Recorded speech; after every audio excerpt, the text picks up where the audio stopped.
Сәлем достар, баршаларыңызға. Бүгін қозғалыс өмір арнасында талқыланатын тақырып триггер нүктелері. Бұл триггер нүктелері жайлы білгендеріңіз дұрыс, бірақ жақыннан араласпаңыздар. Кішіден болсын, үлкеннен болсын, біз келесідей шағымдарды естігеміз. Аңсаға бақытым сияқтанды, айтуы келеді қияқ. Алло, Атира? Алло, жаным қалайсың? Алло? Назипа? Сәлем, жаным. Шүкір Аллаға. Жақсымыз, шауып жүрміз, дігідік. Әлемдегі ең әдемі жігіттің көйлегін үктеп жатырмын. Өзің қалайсың? Не істеп жатырсың? Жақсы болған екен. Сен деген бізді әрдайым шауып жүресің ғой. Мен сол жатырмын. Қойш құрсын.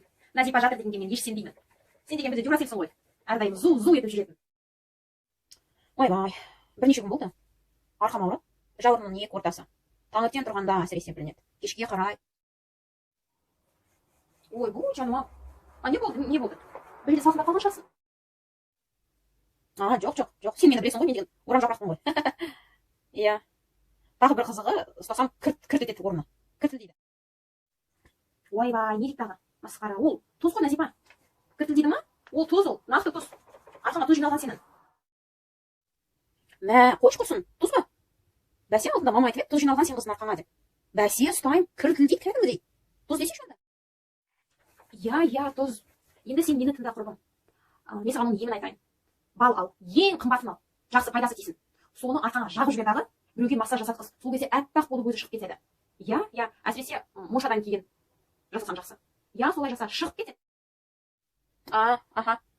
Бол, жақсы. Онда мұншаға жазылайын. Жақсы бір қымбат бал алайын. Я, солай жасасам бәрі жақсы болады. Кәдімгідей шығып кетеді барлығы. Маған сенсеш, Назипа, көбелектей ұшып жүретін боласың. Мә, Қатираш, рахмет саған жаным сол.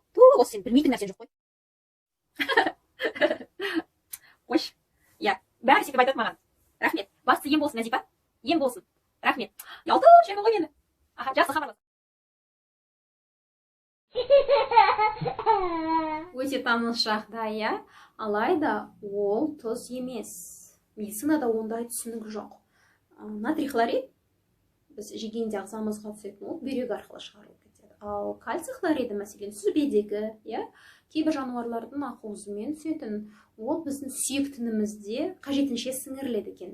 Және де кей сирек жағдайда ғана тұздың қалдықтары бүйректе және де өт қабында тас болуы мүмкін. Бірақ, достар, оның бұлшық еттерге және де арқадағы ауырсынуға ешқандай да қатысы жоқ.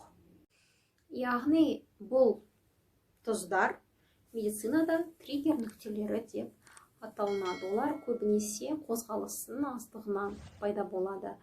Арқаның жоғарғы бөлігінде көп орналасады, және де бір ерекшелігі сол нүктелер өзінің ауырсынуын мүлдем басқа жаққа иррадиациялайды. Достар, енді сіздер триггер нүктелері деген не екенін білесіздер, және де енді өзіңізді мазаласа немесе таныстарыңызды мазаласа оңай түсіндірме бере аласыз. Және де естеріңізде болсын, массаж ешқашан дене шынықтырудың орнын баса алмайды.